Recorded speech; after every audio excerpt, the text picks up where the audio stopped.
บายดีเนาะมื้อนี้สิมาถ่ายคลิปส่งสายนำสิมาส่งสายนำให้คนเจ็บที่มีชื่อว่านางปูเปพันธวงศ์อายุ56ปีอยู่บ้านหัวแซ่นครปากเซ่เขาวงหมอได้30,000แล้วเนาะอยู่ห้องเบอร์16เตียงเบอร์3โดยก่อนเฮาสิไปหาคนเจ็บเฮาก็ต้องล้างมือหาขั้นตอนก่อนเนาะ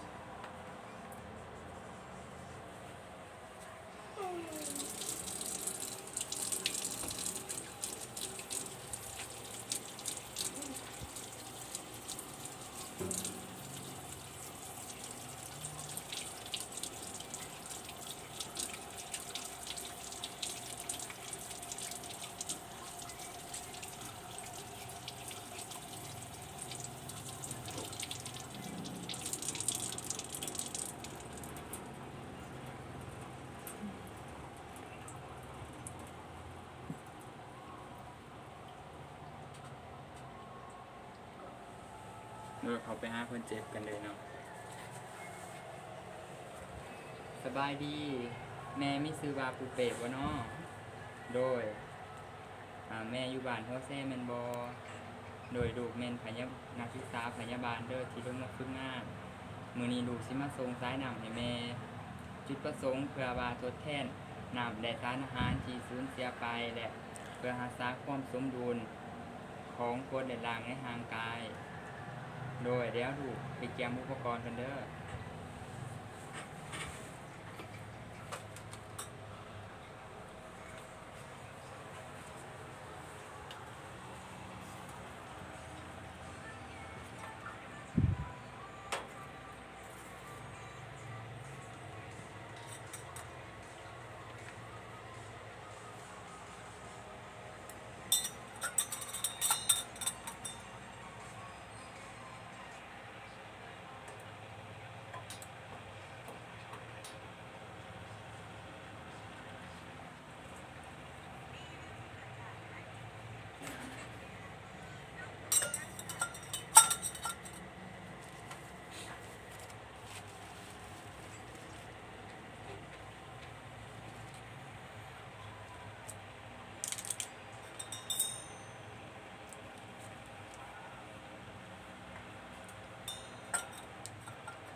ระบบบัตรเลยระบบอยากเป็นวัตถุเรื่องการเราทำอยู่ว่า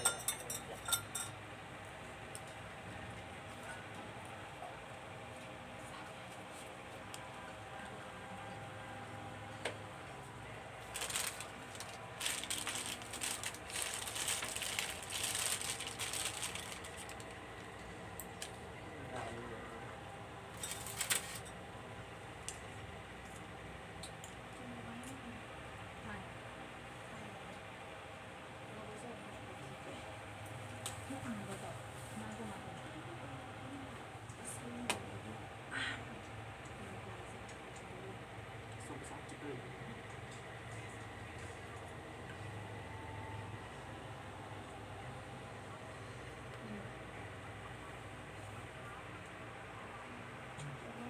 ต้องเสร็จก็แค่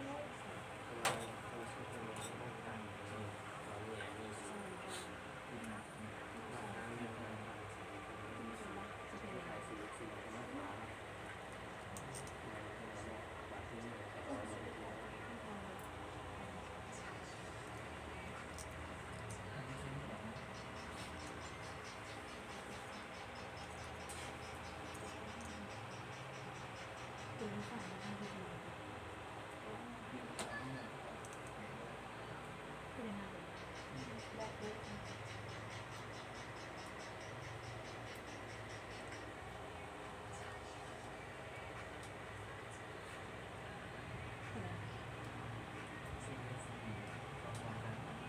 ใช่ก็ได้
ส่วนนี้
โดยแรกเลยเด้อแม่เด้อ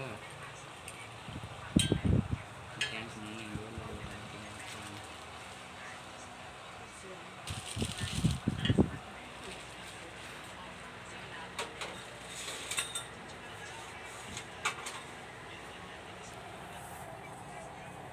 โดยแล้วเด้อแม่เด้อมีแต่แม่พักผ่อนเด้อให้เพียงพออย่างหน่อย6-8 ชั่วโมงถ้าหากว่าแม่อยากเข้าห้องน้ำหรือว่าอยากไปถ่ายนักทาวาแม่ให้ญาติพี่น้องหรือว่าคนรู้จักให้พาแม่เขาไปเข้าห้องน้ำเนาะเพื่อหลีกเลี่ยงการเกิดอุบัติเหตุหรือว่าถ้าหากว่าบ่มีภัยเนาะแม่ก็ค่อยๆไปหรือว่าเอิ้นพยาบาลเฮาได้เนาะโดยพักผ่อนเด้อ